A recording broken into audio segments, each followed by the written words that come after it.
Alrighty. All right. Hi, everyone. I'm John. Glad you guys could all make it. So hopefully you guys were able to see the first webinar, but for anyone who missed out on that, just a really quick overview of what we think of as Arctos. Um, it's basically a consortium of about 124 different collections from 25 different institutions. And the shared instance that we're in is serving data for about 3.2 million specimen records of natural history and cultural history material. And then there's a separate individual instance at MCZ at Harvard, and they're serving another 2 million specimen records. So not only is Arctos collection management system, it's a research grade database, and equally as important, it's a community of curators, collection managers, and researchers who are all really driving to make this a really great research system and for use in collection management, education, and research. And we're continually bringing in new collections, and this leads to a really dynamic system where as we get new collections in with new ideas and new needs, we're able to build new tools and functionality for the system. So we really are looking at this as a community that we're building together. Okay, so today we're gonna kind of break this into 4 parts, and that I'm gonna spend a little bit of time in the beginning just going through basically general searching that the public would be seeing when they're coming into Arctos. So basically pre-login searches, and then Mariel will take over and as a logged in user with different rights and abilities, she'll show you different types of searches that we do in terms of collection management and such. And then Kyndall will take over and she will focus more on projects, publications, and cultural collections. And then hopefully we'll have a good amount of time at the end to answer questions and to do searches that you guys might be interested in seeing and such. So, all right. So this is the main page, and the search page you can get to from here. And this is what the public will see when they come in. And so this is your basic search page right here. And so it's broken up into a couple different areas. So identifiers, so catalog numbers or personal collection numbers, tissue numbers, whatever your collection potentially uses is here. IDs, taxonomy, localities, date, collector, so basically agents we call them. Information on the individual records, usage. So this is where you can search based on citations or loans and such, media and relationships, and the majority of this is not stuff that the public is going to be using. It's more geared towards curatorial staff, and Mariel will get deeper into that as we go. So I'm going to just do a couple easy searches here to show you what the public typically gets when they come in here. So if we start out and someone knows exactly what they're looking for and they come in and they just want to find information on a specific record, they can just go into catalog number and input a number. And you can actually put multiple numbers in here if you like. You can use either spaces or commas here. But we'll just put this in just to show you what gets pulled up. Okay, so I knew what catalog number I wanted, but I'm actually searching everything that's in the system, right? So I was looking for MSB 55245, which is here. But we also got all these other records of all the other 55245s in the system, okay? But this is the typical result page that you would get. So if I go to the actual result here and pull up that record, this is what we have. And this is one of our kind of our gold standard records because it demonstrates all the potential material and data that can be tied to a single individual. So locality information, publications, genetic sequences, parts, projects, different collectors, and associated media. So this is what the public can actually see going in. So the public has basically, for the most part, they get the same, for the most part, the same data that we get as managers at some level here. Okay. Okay, but usually public users coming in are actually just coming in wanting to know, maybe, what all of one taxon do you have, or maybe they don't have any taxonomic background at all, and they want to search just on a common name. Maybe this is like a K through 12 teacher that's interested in doing something for their classroom, and so we're going to use spotted bat, okay, because that's a cool bat we have here in New Mexico. And so someone could put that into the ID and taxonomy field and pull that up.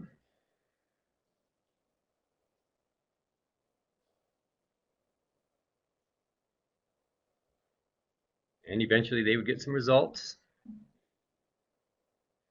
Okay, and we got 87 specimens. Well, that's interesting, right?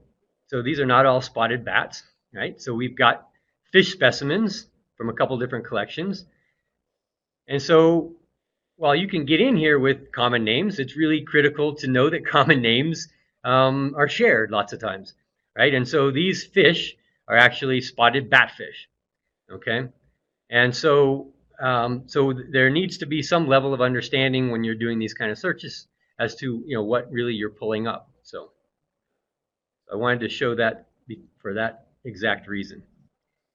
Okay, so if we go back and instead of using spotted bat, we actually use the scientific name.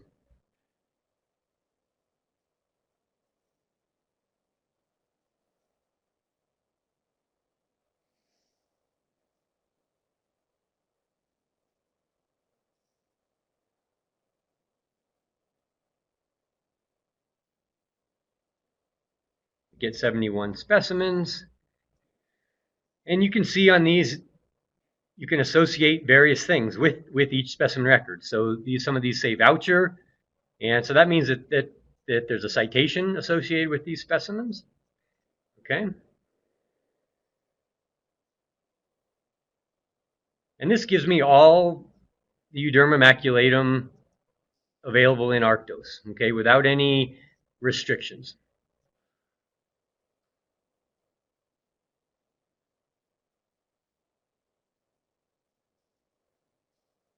That's probably more than potentially we want.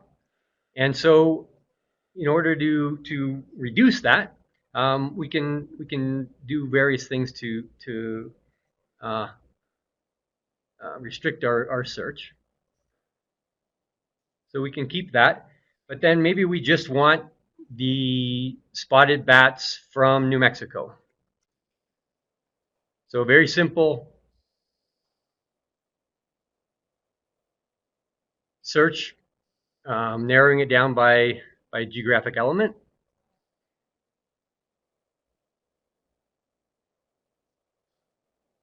We'll reduce it.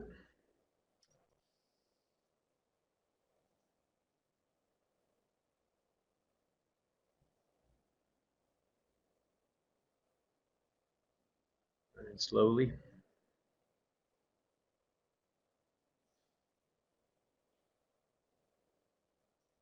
Okay, so that reduces it to just our New Mexican specimens.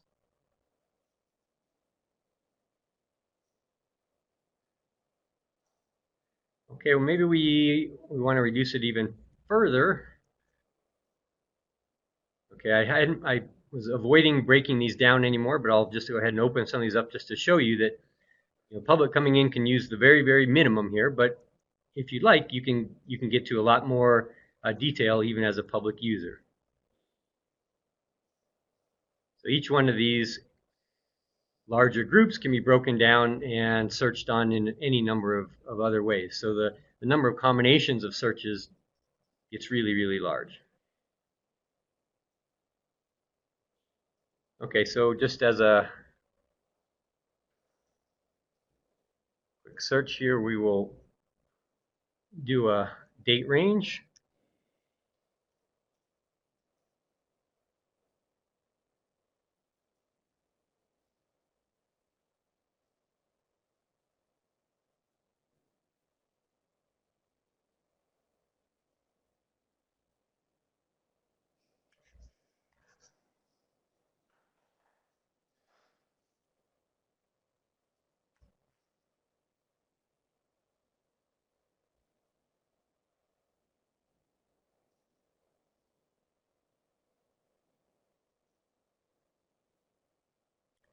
many thousands of different combinations you can do.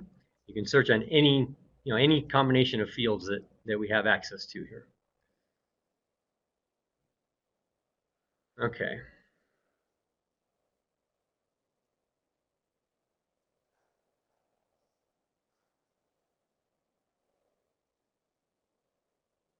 Now another option is maybe we are interested in Euderma that have molecular data associated with them.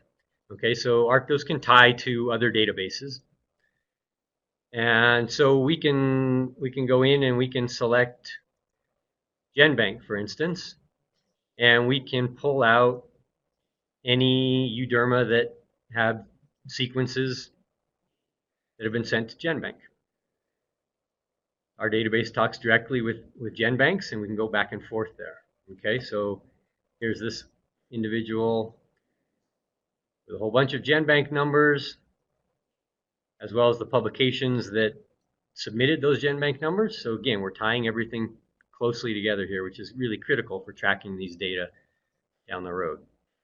I think Mariel can show, she can toggle back between. Oh, okay. Okay, so this is the idea here. We can go right to the GenBank accession, and people in GenBank, they could be searching GenBank and not know anything about Arctos, but they can come to a record and then they can see the link out within their record, and it'll take them back to Arctos. So a really critical aspect about Arctos' capabilities is that it does have these reciprocal relationships with other databases. And ISOBank is another one that'll be coming up in the near future, we hope.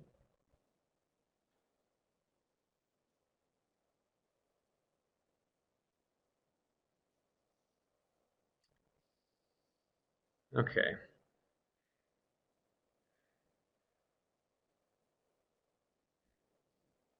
So the other thing you can do is you can bring these data up in a lot of different manners. Okay, so we can search and bring these up as specimen records, like I've shown you just before, or we can bring them up as a map, for example.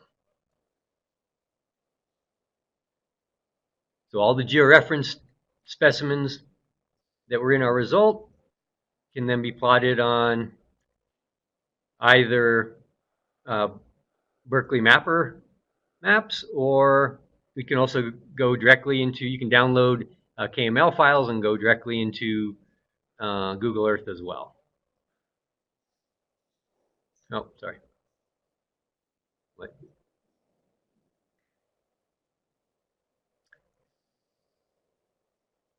We can also summarize them. Okay, so I can take all my results and break it down by however I want to break it down. So maybe we'll sort these by state.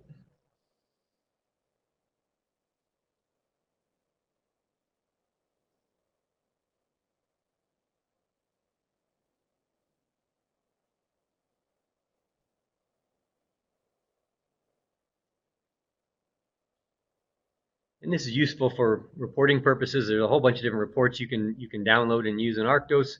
But when you're doing some kind of summary reports, you can break it down however you like, and you can go to the individual records that are associated with each of the different categories.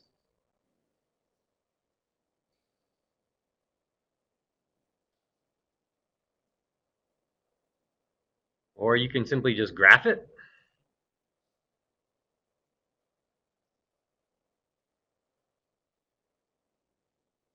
So a lot of tools available even to the general public, and this is just a fraction of what we can do as managers once you get into the lower levels, into the more advanced searching capabilities.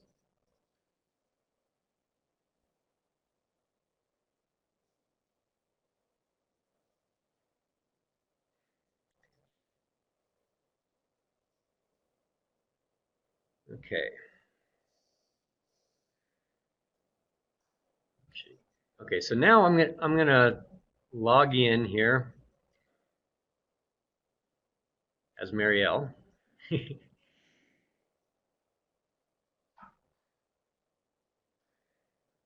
just to show you some of the ways you can manipulate your specimen results, when you're logged in, and how you can then do downloading and such.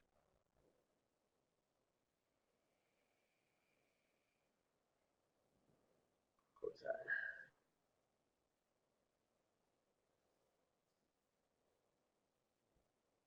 that. Okay, so I've got these 47 specimens, and maybe I'm not interested in all of these specimens. So I go to my tools toolbar here, and I can either remap stuff if I would like, but maybe I want to remove some of these specimens before I do a download, or before I save this search. Okay, so I can go in here and I can select some of these specimens and then remove them from my specimen results.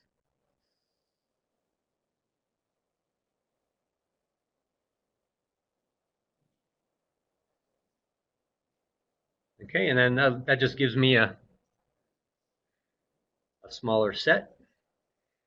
But maybe I'm not seeing all the data that I want to see either. Okay, and so now I can go in and I can customize everything that I want to download. So I can select any or all of these fields, and it will provide me the full data set on all these specimens. Okay, so I can add in, so maybe I want forearm length for these bats that I'm looking at, and I only want to see the parts that are associated with these.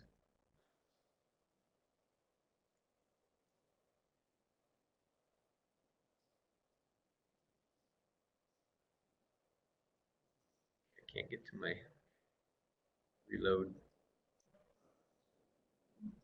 Can you see it on there? It's buried.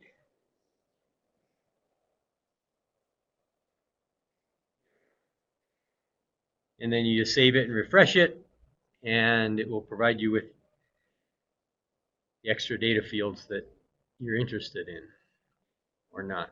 Name is already an existing project. What is that?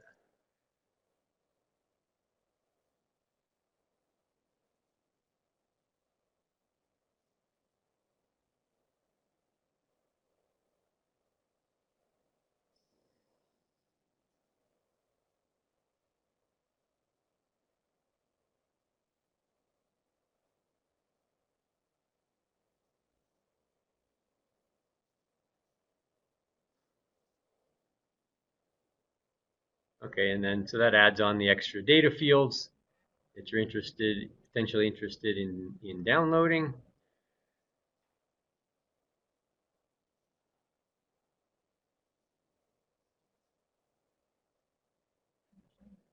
And now I can download all those data. So, okay, whether I'm doing research or educational, personal, so you've got to select something. And you need a profile for this. So this is where the public can't download. They can create a login though, and it's not hard for them to do. John, but you can't download unless you actually have. Yes. for some reason, Adobe Connect is not showing the download window that is a pop-up on your screen. So you might just want to talk through what that is. Okay, so it's a CSV file, basically like an Excel file, and it has all the fields that you've selected. And so then you can use it as you would use an Excel file or a CSV file. You can sort it however you like to sort it, cut, paste, export, whatever you would want to do with that. Awesome. So that's one way to, yep. Now we're back to seeing everything you see. Okay. So another thing you can do if you don't specifically want to download is you can save your search, or you can archive those results for future. So if I want to archive my results, I basically just name something, name that search, and it will provide me a copy of that in my own archive, and I can come back to that saved search whenever I would like. And so the archiving actually saves the results. If you do a saved search, it saves your search itself. So that's kind of dynamic. So if new material is added in down the road, that will be integrated into this search. So if you want all the Euderma from New Mexico and we catalog something tomorrow, that search will then have that if you go back to that in the future. And you get to this by going to My Stuff, and then manage your saved searches, and they're all in here. And this is particularly useful if you get queries that, if someone asks you, if they can't do the search themselves, or if they're interested, if you've got some number of specimens of, for a loan request or something, you can do a quick search. You can save your search, and then you can easily just email it to them, and they'll have access to that full set of records. Okay. So that's the basic overview of really simple searching. And now Mariel is going to stay logged in and break down each of those different categories to a more specific searching ability. Thanks. Thank you, John. And while we're switching to Mariel, I just wanted to make a point that you don't have to be an Arctos institution to have a Arctos account. You can have you can create an Arctos account where you could be able to save searches and do that sort of stuff just as a public user. And now here's Mariel. Hello, everybody. So on that same subject, the public can, of course, download results, but they have to have a login. And the reason we require that is so they accept the terms and our licensing and their use of data. So there is a click, I accept these terms when they download information, and that requires a login. I have myself several logins. I have one that will allow me to go in as a public user, and then I also have another one that I can use as an operator where I have more restricted access to different collections, but that I have have the ability to edit records. So if we go back to the main search screen again, should go back up here, which you can get to from this page just by going up to specimen search. One of the things I want to sort of mention now that I'm logged in, first off, I can see a lot more tabs here because I am logged in as under my operator login. And so I have the ability to do data entry or bulk loading. I have all these other tools, etc. That also gives me more control over the types of things I can search on. I can still go back and minimize all these and see kind of the general public map. But what? Okay. Yes. Yeah. Okay. But I have also got access to curatorial tools. For example, down here at the bottom, I can search on a barcode. I can search on a loan number. I can search on something I use fairly often is everything that I entered yesterday or everything that a student entered yesterday, because maybe there's some problems that I need to go back and correct. I can pull that information up, anything, different operator logins. So I have a lot more access and searching tools available as an operator than I do coming in as a public user. A couple of other things. If you look here, I have, as an operator, I have access to a number of collections, but just this is a subset of the entire number of collections. If you were to go in as a public user and click on collections, you would see all of the collections in Arctos, and you would be able to search on all those, but you wouldn't be able to edit them. Whereas I can, now that I'm logged in, the collections that I see are only those that I have editorial access to.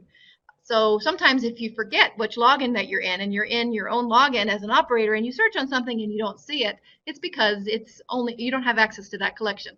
And so you have to come back in as a public user. Some of the other tools that are useful, and some of these are also available to the general public that I'd like to point out, are this requires tissues button. This is useful. I'm a collection manager for genomic resources, so I frequently have to tell people go and click this button here to require tissues. And also we can have, once we expand out this taxon name, I can ask for things that are specifically identified as a particular taxon right now, or that have ever been identified in that way. I can match using case sensitive, various other terms. We also have identification here in classification level, higher classification. I would caution, however, when you use this, that not every collection uses the same classification in Arctos. We don't require everybody to use a consistent classification. You could be using NCBI or Arctos or a variety of other online classification systems. So if you use order, for example, and you're using, I'm a parasitologist, so not everybody agrees on the order of various parasite orders. I might not get everything by choosing some of these higher classifications. So just be aware of that depending on what you're trying to find. The easiest way, of course, is this top line, any taxon ID or common name.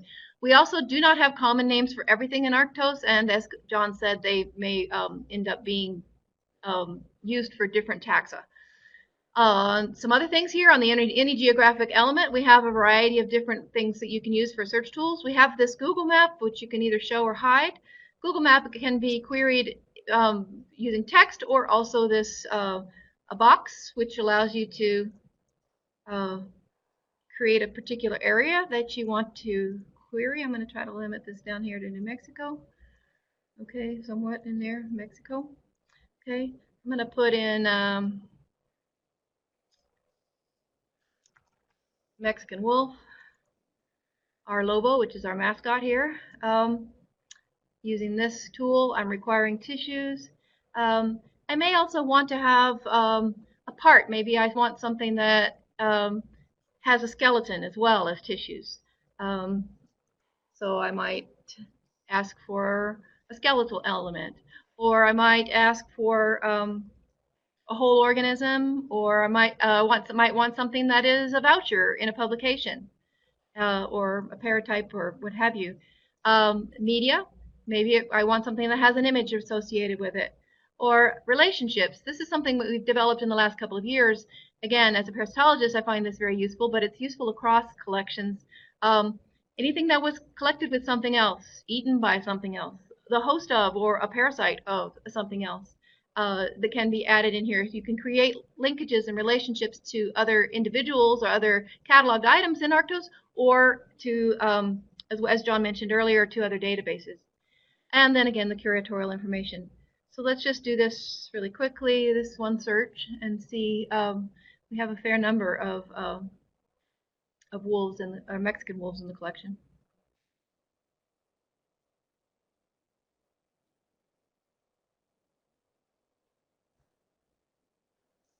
Okay, so this is, again, our parameters. If I want to see what my search terms were, I can go up here and click on this box, and it tells me what exactly I searched on. I searched on Canis lupus bailey, and I searched on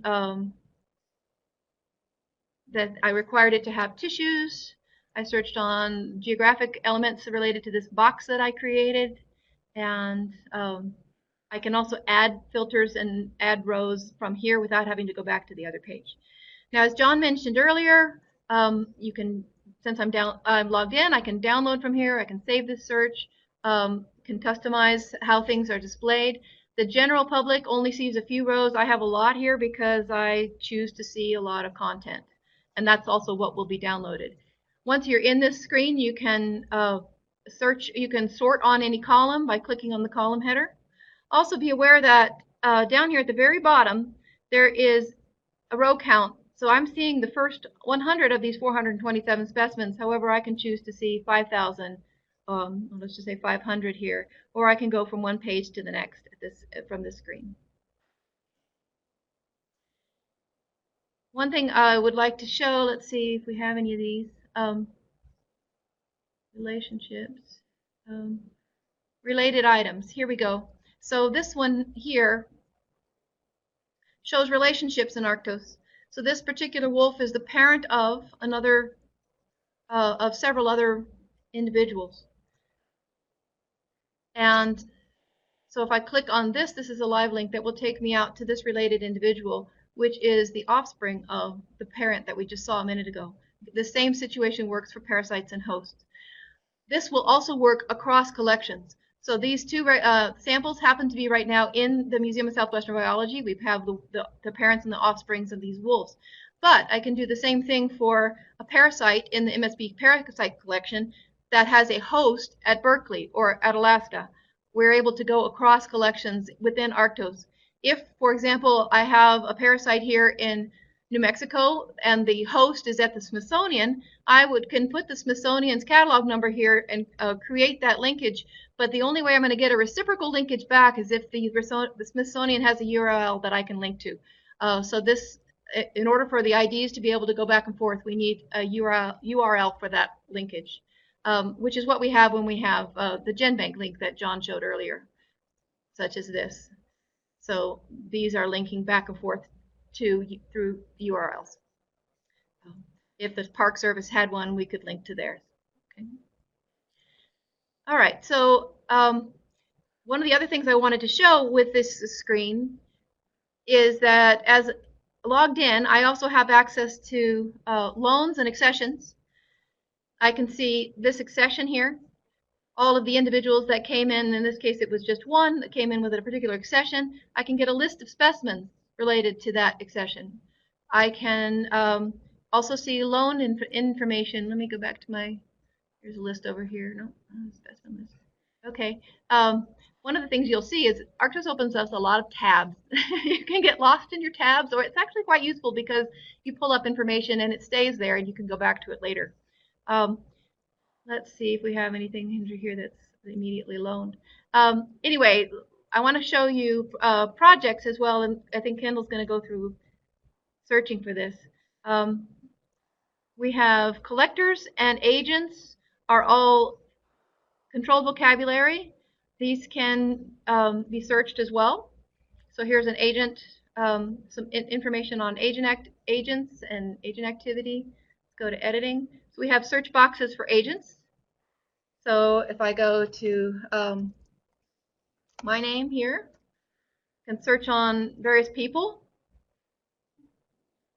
And in addition to seeing a person's name, I can see what they have done in Arctos to be able to decide, is that the same person that I'm trying to link a record to? I have information on projects, different versions of their name, addresses, etc. And then also can look at agent activity.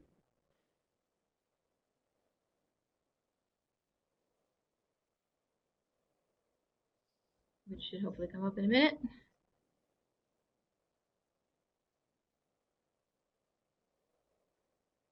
And again, I'm only seeing what I'm allowed to see through my login. So I have relationships, groups, addresses, specimens prepared, projects, publications, etc. So this is a very useful way of tracking information and identifying agents. Agents can also be searched on through the search screen up here, as well as we have the ability to search on publications and projects.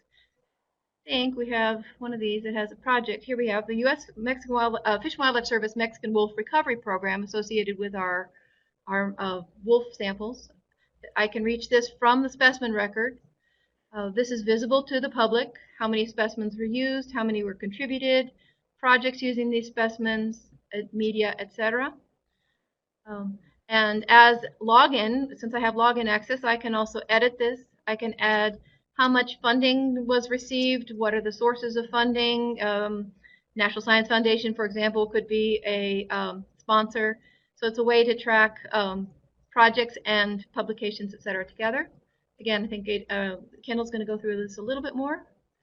And what else have we got to search here? Search on taxonomy, media and documents. I'd like to show some of our media. This is, if I wanted to search on Robert Rausch, who donated his parasite collection to the MSB, and we have a lot of his field notes. I want to search on his ledger.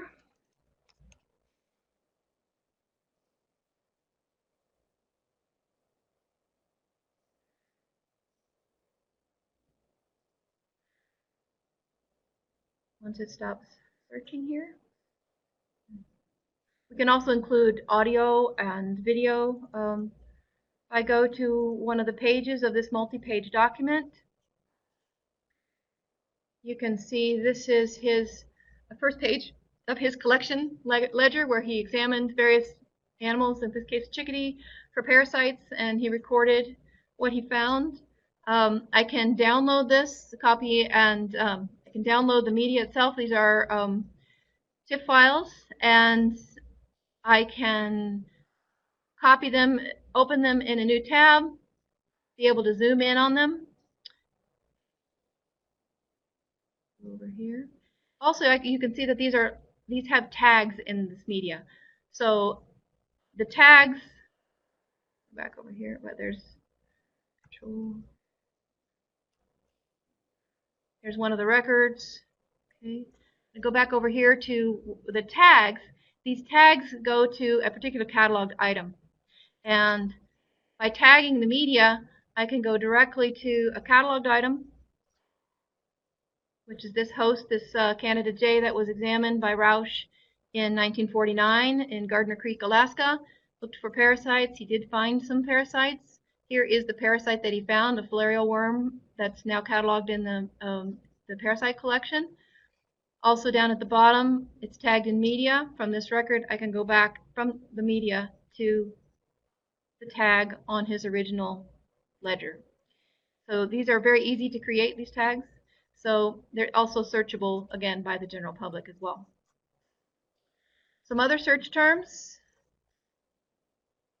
are, what's that? Yeah, I think we're almost done. Geography, we can search on any higher geography, geography terms. And we have access to our code tables online for the general public as well, so that you can see the vocabulary that's controlled. Mariel, I think we should pass it over to Kyndall at this point, but I think we're leaving people with the right impression, which is you can do a whole lot of searching in Arctos, and apparently more than we can even begin to cover in an hour. Okay. All right. I will pass it over to Kyndall, and hang on just a second. And for those of you that are participating, Kyndall's going to talk a little bit more about searching for cultural objects, which Arctos also has the capability to handle. She's going to talk a little more about projects and publications as well. If you have any questions that you know you'd like to have addressed in the webinar today, it would be helpful for us if you could type them in the chat box so that we can kind of gauge how much time to let Kyndall run with, or if we should stop and address some questions. But please, if you have something to add, type it in the chat box. And take it away, Kyndall. All right, I'll try to make this quick since I know we're running out of time. So I'll start with projects and publications. So this is right under the specimen search. You can click on it. And we usually create these when people request tissue or a loan from us. And we can type in several different, anything about the publication that you could possibly be interested in. I'm going to type in Gunderson, who's the collection manager here, and search for his name. And what it pulls up is the 5 publications that are linked to him, and it shows that he has 90 cited specimens. And then the project, and if you click on the project, it will also have not only like the principal investigators, the graduate students, a description of the project. Any of the publications that are linked to it are also here.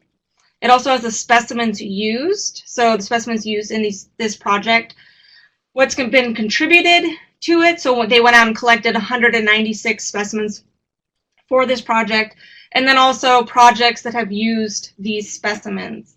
Another thing you can do with projects is already search for National Park Service. So we basically create a project for different agencies, and so all the specimens associated with a National Park Service for UAM mammals is searchable, so they have this data. There's 9,439. It will let them know the usage. It's a great thing to have handy for agencies. All right, so that's pretty much a quick thing on projects and publications.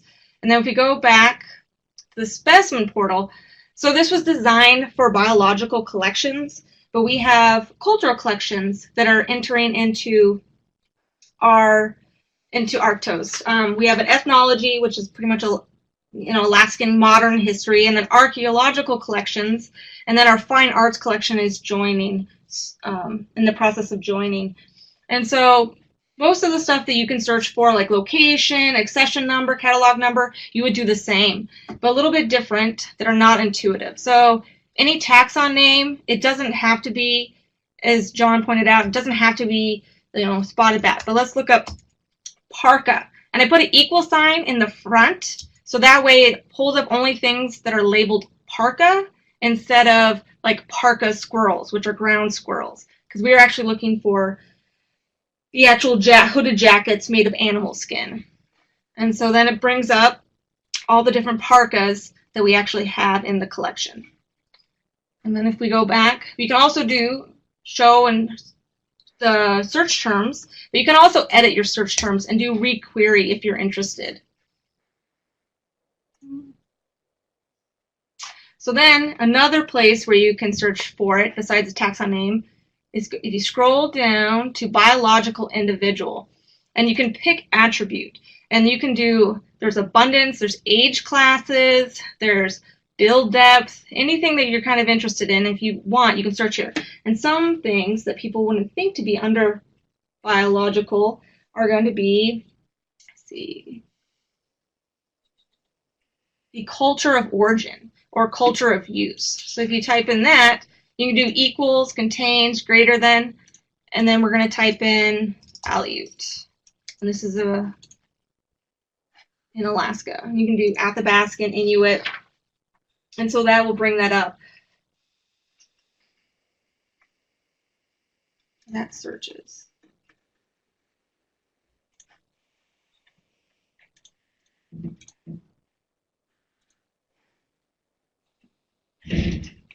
Hey, Kyndall. So it brings up our specimen. Yeah. Carla has a Here's our specimen. good question that I think we should address while you're looking at this, is that when you were searching for parka, you searched in the identification versus the part names. So if at some point while you're talking about the searches, if you could talk about why that is so for cultural collections. Okay. Well, actually, it doesn't matter. So what was the question? So it really doesn't matter if I searched in this field or this field. If I search equals parka and identification, it'll also come up. It doesn't matter which field I search in. So if I search here, it's going to get the exact same results. Yeah. So it actually doesn't matter which of those identification fields that you search in. Yeah. And so these are the ones that are in the attributes. So if you go back down to attributes, there's also like material. So if it's made out of wood, you can also search on description. So a lot of times they'll have an object that's described how it looks like. If it's, yeah, just a description like it's made out of moose hide. You can also search for material for that. The provenance, the depth, they have the depth, which is like if you're doing archaeological dig, you can search for that. Both of our archaeological and ethnology departments have documents on how to search for these collections. And then once I unshare my screen, I'll add those links to the chat. And another thing I'd like to point out, if you come on here and you have no idea what a tissue is, you click on it and it'll bring up a tissue in Arctos is defined as. You can even do more information or look at controlled vocabulary. That's same with any of these. So collection, it'll have a definition. So you don't have to know what all these are. The definitions are there for you. All right. And I think that leaves about 10 minutes for questions. Perfect. And we have a question from Beth about linking projects, linking one specimen to multiple projects. So she says, for example, if you have a project for an agency and then a mass die-off project on some of those specimens, she wants to know, is it possible to link one specimen to multiple projects? Specimen? I believe so, Mariel. Yes. Yeah, you can link, specimens can be linked to as many projects and yeah, publications. Absolutely. Yeah, so let's see. Yeah, I'm trying to find an example here. Let me pull one up. Okay, here's an example. Can I share my screen real quick? Yeah. Request it. Okay.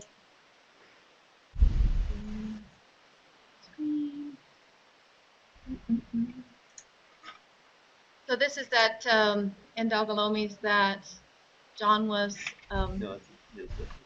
Oh, this is one of the bats. Okay, bat, it works too.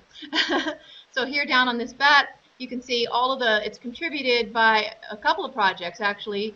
So it can be contributed by more than one project. The USGS specimens in the MSB, also the National Park Service, and etc. But it was used by multiple projects as well. So you can link as many projects, and every loan that we create, we create a project for that loan, and then automatically links the things that have been loaned and publications that result from the loan to the project. Does that answer your question?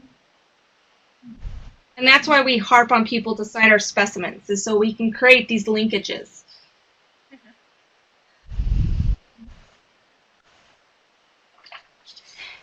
Exactly. So I think the projects are great for tracking use. And of course, one specimen can be used by many, many people. I also wanted to return to that differentiation that Carla was wondering about. Mariel, can you go back to the search screen so we could look at, for cultural objects when we're talking about the part name versus the identification? Mm-hmm. Okay. When we're thinking about part names for most biological specimens, we're thinking about, is it a study skin, is it a skull, is it a tissue? And when we're thinking about part names for cultural objects, we're usually just thinking more generically for now. So Mariel, you could search for equals parka again, maybe. And we'll just look at a specimen record.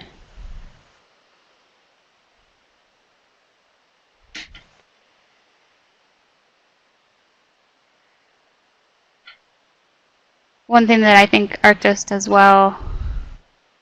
One of the problems is that I am. Oh yeah, you're logged in. And I do not have access to Alaska. So I'm reading Carla's question now. Well, yeah, let me say. So the Carla's question is why it's not a part like a liver or skeleton, and the reason is because they're all listed as objects. The part is always called an object. So when she pulls it up in the part table, it's going to be listed as an object instead of a parka. And this is one thing, I think this illustrates something that I really like about Arctos, which is that in the future, maybe the cultural collections will get together and decide that they want to have a controlled vocabulary to make object more specific. So, you know, it's not an object, it's a article of clothing versus a piece of furniture. And Arctos can totally handle that. But for now, all these things can still be cataloged and searched. It's just that they might be able to be cataloged and searched better in the future by work done by the Arctos community. So Carla's next question, if I was interested in parkas made out of a specific species of mammal, could you do that? So the way you'd have to do that right now is you would type in parka, equal parka, and then go down to the biological attributes and search under material. So, or actually description would probably be better. So under pick an attribute, go down, one more down, and you would do description, and then you would type in like moose hide or moose, and then or caribou, and that would bring up this one here. Because that's, yeah, under description. I would type in contains caribou. Yeah, and it's important to put contains, because if it is just caribou, then it wouldn't, yeah.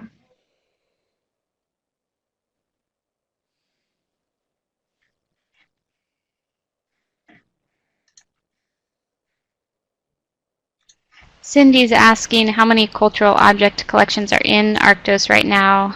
Kyndall, do you know that off the top of your head?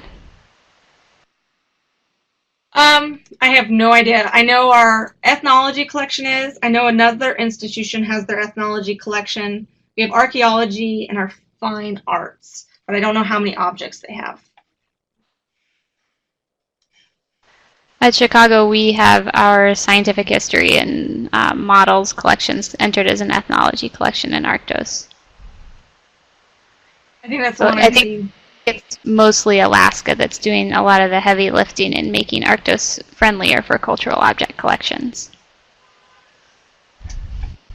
Kyndall, do you have a record that has the description with caribou? Because because it looks like we were timing out due to the extensiveness of the search. I'm just wondering, we also used to be able to like type willow basket, for example, up here, and it would search on on both willow and basket. Can we do that through this field as well? Let's try It it. depends. So the description, the description is it's what the people entered in, and so it's a text field. So if they didn't enter it, then So one thing to note to everybody, that if you're doing multiple searches and you are getting unexpected results, sometimes it helps to just go and clear this form, because you might have some hidden search term that you're searching for that you don't want to be included. And as Kyndall mentioned earlier, always be aware that you may be searching, if you're searching on is and you're not getting what you're looking for, try contains, because it may have been entered in a different format than what you're looking for. Let me just look up, try something else there and see. Any other questions that we can address while we're waiting on this one? Carla says, I also think that the VertNet folks have been testing how to deal with cultural collections as well. She's wondering, Kyndall, if you know anything about that, and if cultural collections might be available on the VertNet IPT. I am totally unsure about that. Do you know, Kyndall? I have not heard anything, but I mean, that would be really nice, because I've had graduate students that are looking for even cultural objects made of this specimen to know that they were in that area. I don't know if they have, I'll ask, but I don't think they have, but that would be really a good thing to get done, to have done. And then Beth is also wondering if anybody knows examples of classroom lessons that use the Arctos search function, and I know we do. Mariel, you guys have lessons at MSB, right? Yeah, the AIMUP website has a lot of modules.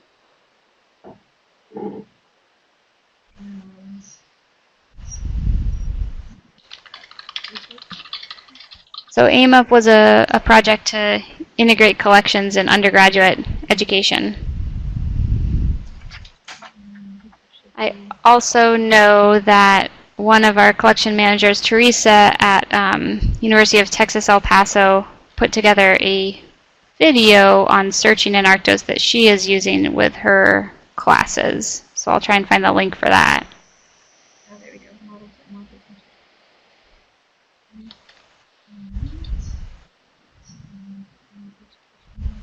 There we go. So yeah, we have some up here on the AIMUP site. I think there is Island Biogeographies and Arctos-based tutorial. Yeah, so this link at the Island Biogeography module, for example, uses Arctos data and gives information on how to incorporate Arctos in the classroom. There are a few of them, I think, in here. Yeah, we look under these modules and tutorials.